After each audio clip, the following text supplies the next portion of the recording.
Well, thank you very much. It's an honor to have the President of Ukraine with us. We've had a lot of good discussions, a lot of good talks, and I think progress is being made, very substantial progress in many ways. We had a good meeting, as you know, just a short while ago with the President of Russia, and I think there's a possibility that something could come out of it, and today's meeting is very important. We have, I guess, the seven very powerful leaders from Europe, and we're going to be meeting with them right after this meeting, and thank you very much for being here. Thank you so much, Mr. President.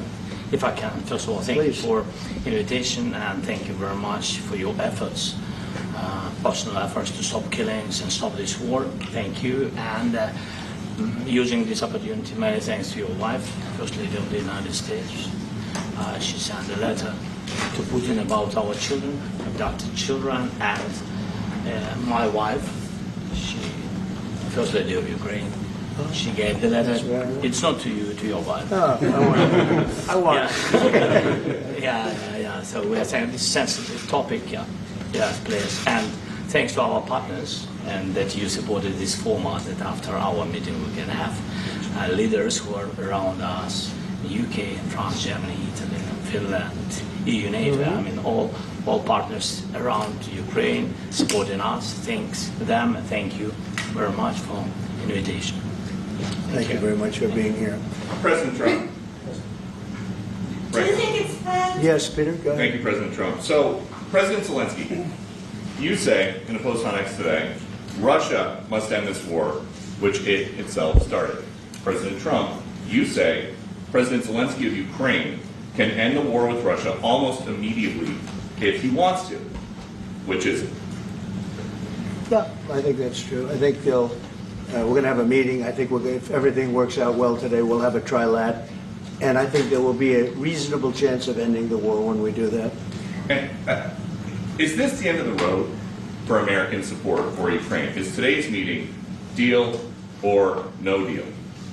I can never say that. It's never the end of the road. People are being killed, and we want to stop that.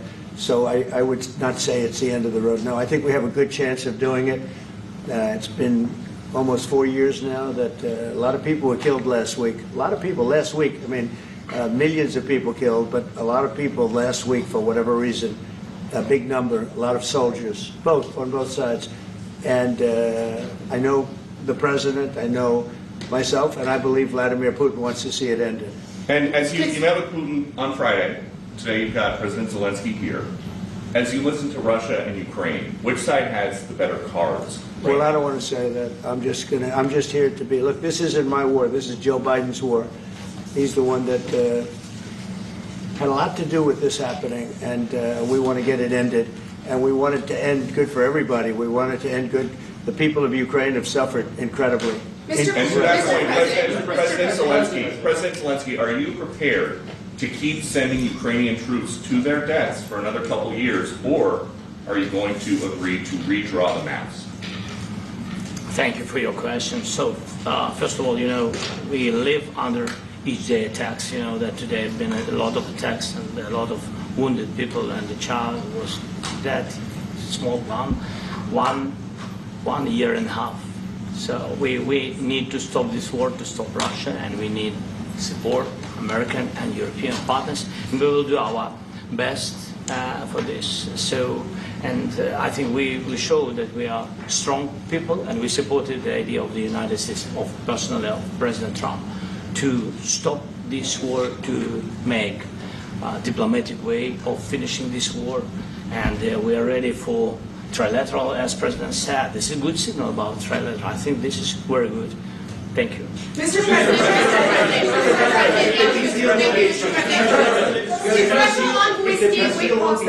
yes, if the peace deal will be achieved, are you going to be willing to send American peacekeepers to Ukraine? Well, we're going to work with Ukraine. We're going to work with everybody, and we're going to make sure that if there's peace, the peace is going to stay long-term. This is very long-term. We're not talking about a 2-year peace and then we end up in this mess again. We're going to make sure that everything's good. We'll work with Russia. We're going to work with Ukraine, and we're going to make sure it works. And I think if we can get to peace, it's going to work. I have no doubt about it. Your team has talked about Your team has talked about security guarantees. Could that involve U.S. troops? Would you roll that out in the future? We'll let you know that maybe later today. We're meeting with 7 great leaders of great countries also, and we'll be talking about that. They'll all be involved, but there'll be a lot of help when it comes to security. There's going to be a lot of help. It's going to be good. They are first line of defense because they're there. They're Europe, but we're going to help them out also. We'll be involved. Mr. President, Vladimir Putin mentioned that the war will not end without addressing the root causes of this war. Have you had an understanding what are the root causes of this war? Well, look, the war is going to end. When it ends, I can't tell you, but the war is going to end, and this gentleman wants it to end, and Vladimir Putin wants it to end. I think the whole world is tired of it, and we're going to get it ended. It was, I've done 6 wars. I've ended 6 wars, and I thought this maybe would be the easiest one, and it's not the easiest one. It's a tough one. A lot of reasons for it, and they'll be talking about it for a long time. But they'll be talking about the others. Look, India, Pakistan. We're talking about the big places. When you look at, you just take a look at some of these wars. You go to Africa and take a look at that. Rwanda and the Congo, Republic of the Congo. That's been going on for 31 years. And so we've done a total of 6, and we really have 6, not including the fact that we obliterated, and it turned out to be a total obliteration, the nuclear, as you said, the future nuclear capability of Iran. And this one, I think we're going to get solved also. I feel confident we're going to get it solved. Thank you, Mr. President. Can you tell us about your conversations with European leaders and what they need to see to support an end to the war? Yeah, well, we're going to be meeting with a great representative group and 7 very powerful, very big countries and great people, all friends of mine and friends of yours. And we're going to have some suggestions made. They want to see peace. They would like to see peace. President Trump, you said last In night the red, in the red. President Trump, do you think it's fair to for Ukraine and for Russia to achieve a lasting and durable peace if Ukraine cedes its territories that Russia hasn't yet conquered? Do you think it's a fair peace for Ukraine? We're going to have a lasting peace. Just to answer the first part of your question, we're going to have a lasting peace. I hope it's going to be immediately. I hope it doesn't have to go on. And I think people of the whole world is going to be very happy when that's announced. Just a follow-up. Mr. President, you posted on social media, Mr. President, a very touching letter from the First Lady, and the letter was hand-delivered to President Putin, and it calls for an end to the war, essentially, because of the children and the children's future. Why did the First Lady feel that letter was necessary? Was it because she believes that Mr. Putin is the aggressor in the war? Is a similar letter being hand-delivered to President Zelensky? So the First Lady felt very strongly. She's watched the same thing that you watch and that I watch. I see things that you don't get to see, and it's horrible. But when she's got a great love of children, she has a wonderful son that she loves, probably more than anybody, including me. I hate to say it, but she loves her son. She loves children. And she hates to see something like this happening, and that goes for other wars too. I mean, she sees the heartbreak, the parents, the funerals that you see on television. Always funerals. We want to see something other than funerals. No, she felt it was a beautiful letter. It was very well received by him, and she did ask me to say, she would love to see this end. She would love to see it end, and she says it very openly, very proudly, and with great sorrow because so many people have been killed. Mr. President, last week, Brian, go ahead, Brian. Yes, sir. I've got a question for each of you. Yes. First of all, Mr. President Zelensky, you look fabulous in that suit. I said the same thing. Yeah, you look good. I said the same thing. Yeah, looks good on I you. said the one that attacked you last time. See, now he's I remember that. Yeah, I apologize to you. You look wonderful.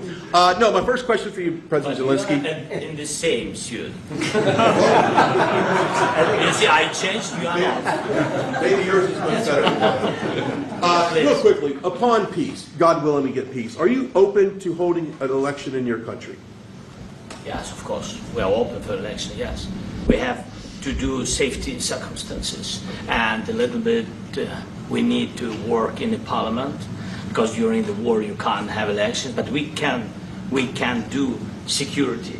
We need, maybe, how to say, we need a truth, yes, everywhere, in the battlefield, in the sky, in the sea, yeah, to make possible for people to do democratic, open, legal elections. So you say we're ready. during the war you can't have elections. So let me just say 3.5 years from now, so you mean if we happen to be in a war with somebody, no more elections. Oh, that's good. I wonder what the fake You like news this is idea? gonna say. No. Speaking of news, I got a question for you. This sounds insane for me even to ask this, but do you think the American media really doesn't even want a peace deal because they've been so critical of you every step of the way as you lead the charge for peace? It's an amazing phenomenon. I said that if in the settlement you got Moscow, St. Petersburg, and thousands of miles around them, they would say I made a bad deal. The level of hatred and animosity is incredible. Not with all. I mean, we have great people up here. We also have terrible people up there that I think are told what to say. But, you know, in solving all of these wars, they don't even write about it. You know, I saw major wars. I saw wars that have been going on for 31, 35, and 37, and a couple of quicker ones. One that was going to go into a full-blown deal very quickly. You know what the one I'm talking about. It was a big one. But they don't even write about that. No matter what I do, no matter what, and you know, this is not anything to do with you. It's probably to your advantage in a certain way. But no matter what I do, no matter what deal I make, from my standpoint, you'll come out good. Maybe President Putin will come out good. But they'll say, Trump was absolutely horrible. It's just it. And I've lived with that for a long time. I've lived with it since just before the first election. I used to get great publicity. Now I get the worst publicity anyone's ever gotten in office, but I won in a landslide, so that people understand. They're the only ones that count, ultimately. But I've also had great reporters. I've had journalists that are very good. But it's very sad when you do the right thing. As an example, they said, because of the fact that Vladimir Putin came to American soil, this was a tremendous defeat for Donald Trump. No, it was really wonderful that he did it. It was a hard thing for him to do, to be honest with you. It was the opposite of what they said, but they said it. Now, if he didn't come, they'd say that was also bad for Trump. Yeah, there's no way.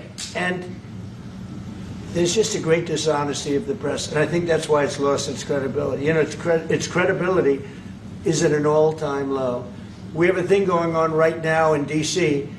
We went from the most unsafe place anywhere to a place that now friends are calling me up, Democrats are calling me up, and they're saying, sir, I want to thank you. My wife and I went out to dinner last night for the first time in 4 years, and Washington, D.C. is safe, and you did that in 4 days. I'll tell you, it's safe. I had another friend of mine, he has a son who's a great golfer, he's on tour, and he came in fourth yesterday in the big tournament where Scotty Scheffler made the great shot, and he said his son is going to dinner in Washington, D.C. tonight. I said, would you have allowed that to happen a year ago? He said, no way, no way. He said, what you've done is incredible. And I think the people realize it. But the press says, he's a dictator, he's trying to take over. No, all I want is security for our people. But people that haven't gone out to dinner in Washington, D.C. in 2 years are going out to dinner. And the restaurants the last 2 days were busier than they've been in a long time. Sir, I walked around yesterday with MTG. If you could walk around with D.C. with MTG and not be attacked, the city is safe. Yes. Thank you, Mr. President. Last week you warned of what you called severe consequences if a 30-day ceasefire or any type of ceasefire were not agreed to by Russia. Will there be severe consequences? Does that change because of your I don't meeting think you with need a President ceasefire. You know, if you look at the 6 deals that I settled this year, they were all at war. I didn't do any ceasefires. And I know that it might be good to have, but I can also understand strategically why, well, one country or the other wouldn't want it. You have a ceasefire and they rebuild and rebuild and rebuild, and maybe they don't want that. But if you look at the 6 deals that we made peace and long-term, long-running wars, I didn't do any ceasefires. I like the concept. I like the concept of a ceasefire for one reason, because you'd stop killing people immediately, as opposed to in 2 weeks or 1 week or whatever it takes. But we can work a deal where we're working on a peace deal while they're fighting. They have to fight. I wish they could stop. I'd like them to stop. But strategically, that could be a disadvantage for one side or the other. But all of these deals I made without even the mention of the words ceasefire.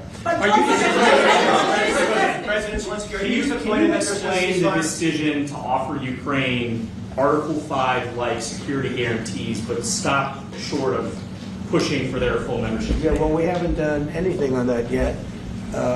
If you look back and you go back long before President Putin, it was always a statement that they would never allow Ukraine into NATO. So that was a statement that was made, but we haven't discussed any of that yet. We're going to be discussing it today, but we will give them very good protection, very good security. That's part of it. And the people that are waiting for us, I think they're very like-minded. They want to help out also.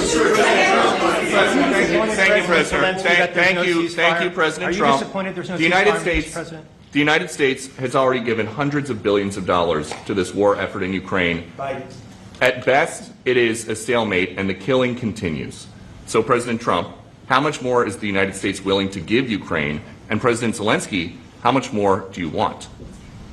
Well, I'll start off just by saying we're not giving anything now. We're selling weapons. This is something before, I guess the number is well over $300 billion. That was under Joe Biden, a corrupt politician, not a smart man, never was. By the way, go back 40 years, he was not a smart man 40 years ago either, but now he's in particular bad.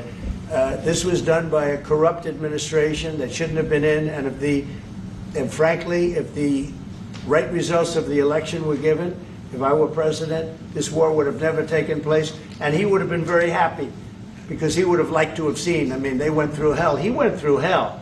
This war would have never happened, and the people that were killed, a couple of million people, a lot of people with soldiers and everything else, and the people that have been displaced and forced into other areas and other countries because of what's happened, none of that would have happened. And I'm just saying that he was a horrible president, whether it was the borders or this. He was just a horrible, corrupt president. Mr. President, You want to I can. Thank you so much. So first of all, we have possibility now to buy weapon from the United States. We are thankful for this program and this opportunity. We are thankful for Europe. They pay for this. And through NATO program, for example, Pearl and etc., we have some programs where we can have some money to finance this. And this is a part, I think, it's not a part for the war and to defend us. It also will be a part for security guarantees, to strengthen our army, to rearm Ukrainian army. This is very, very important. And it depends how much money we need to rearm. For example, the question of air defense, we spoke about it with President Trump, and I'm happy that we have now bilateral decisions and we work on it with production, American production. Nobody in Europe has so many air defense like Patriots, for example. We need it very much, and this is also about defending. I think the good news, we make the best military equipment in the world by far. You mentioned the Patriots. How good are they? Systems. We have systems, they're literally 100% foolproof, and it's really like shooting two bullets, two bullets hitting each other in the air in a space like this. The chance is 100%. It's 99 to 100%. So we sell the equipment to NATO. And NATO does what, I don't know what the arrangement is that you have with, but I know that they want you to have the equipment. And we're getting the best equipment in the world, but they pay us for the equipment. Under Biden, it was just crazy what was going on. I believe the number is over 300. I think it could be $350 billion worth of equipment and money and everything else. And we've made more progress in settling this war in the last 2 months and they made in 4 years. This should have been settled a long time ago, but it should have never happened. Yeah, please. Real quickly, you pushed out on social media. Oh, yeah, Brian, go first. You pushed out on social media about doing away with mail-in ballots and potentially electronic voting machines. Can you expand on that and how important Well, that that's a very off-topic, just really quickly. Mail-in ballots are corrupt. Mail-in ballots, you can never have a real democracy with mail-in ballots. And we, as a Republican Party, are going to do everything possible that we get rid of mail-in ballots. We're going to start with an executive order that's being written right now by the best lawyers in the country to end mail-in ballots because they're corrupt. And you know that we're the only country in the world, I believe, I may be wrong, but just about the only country in the world that uses it because of what's happened. Massive fraud all over the place. The other thing we want change are the machines. For all of the money they spend, it's approximately 10 times more expensive than paper ballots. And paper ballots are very sophisticated with the watermark paper and everything else. We would get secure elections. We'd get much faster results. The machines, I mean, they say we're going to have the results in 2 weeks. With paper ballots, you have the results that night. Most people, but most people, many countries use paper ballots. It's the most secure form. So between paper ballots, very, very important, paper ballots, and I think maybe even more important, the mail-in voting. We're going to end mail-in voting. It's a fraud. If you have mail-in vote, even Jimmy Carter with this commission, they set it up. He said the one thing about mail-in voting, you will never have an honest election if you have mail-in. And it's time that the Republicans get tough and stop it because the Democrats want it. It's the only way they can get elected. Because with men and women's sports and with transgender for everybody and open borders and all of the horrible things, and now the new thing is they love crime. They're fighting me on the fact that I've made Washington, D.C. safe. We're not going to get mugged, beaten up, or killed like all the people you've been watching get so badly hurt. I'm glad, I hate to take your time with this, but I'm glad you asked me that question. We're going to stop mail-in ballots because it's corrupt. You know, when you go to a voting booth and you do it the right way and you go to a state that runs it properly, you go in, they even ask me. They asked me for my license plate, for identity. I said, I don't know if I have it. They said, sir, you have to have it. I was very impressed, actually. But it's very hard to cheat with mail-in voting. As you know what happens in California, it's so corrupt, where some people get 5, 6, 7 ballots delivered to them. Now, we got to stop mail-in voting, and the Republicans have to lead the charge. The Democrats want it because they have horrible policy. If you have mail-in voting, you're not going to have many Democrats get elected. That's bigger than anything having to do with redistricting, believe me. And the Republicans have to get smart. We're not going to have a country. I said for a long time at rallies, you need borders and you need free and fair elections. Those two things. Otherwise, you don't have. We have strong borders now. In 90 days, Mr. President, we didn't have 0 in 3 months. Not one person came in illegally into our country. In fact, even I find that hard to believe, but it's run by a little bit of a liberal group that put out the numbers, so I guess it's, but 0, 0, and 0. You go back a year ago, 2 years ago, 3 millions of people poured into our country. It was terrible. Thank you very much. What security guarantees do you need from President Trump to be able to make a deal? Is it American troops, intelligence, equipment? What is it? Everything. And really, it includes 2 parts. First, strong Ukrainian army. That's what I began to discuss with your colleagues. And it's a lot about weapon and then people and training missions and intelligence. And second, we will discuss with our partners. It depends on the big countries, on the United States, on a lot of our friends. And Mr. President, are you willing to commit American troops to that NATO-like protection in order to get President Zelensky to a deal today? Well, I don't know if you define it that way, but NATO-like, I mean, we have people waiting in another room right now. They're all here from Europe, biggest people in Europe, and they want to give protection. They feel very strongly about it, and we'll help them out with that. I think it's very important. I think it's very important to get the deal done. You've been involved to the peacekeeping in Ukraine since your first day in the administration. What would you say to the Ukrainian people right now who are suffering under the Russian attacks and hoping that the American people will stand with them? Well, I know Ukrainian people. I've known many over the years. They're great people. They're smart. They're energetic. They love their country. I mean, they love their country, and we want to get this war ended. That's all I can do. I love the Ukrainian people, but I love all people. I love the Russian people. I love them all. I want to get the war stopped. Very important. Mr. President, was there any aspect of your discussion with Vladimir Putin that left you disappointed? Look, we just spoke to, I was just telling the president, I just spoke to President Putin indirectly, and we're going to have a phone call right after these meetings today. And we may or may not have a trilat. If we don't have a trilat, then the fighting continues.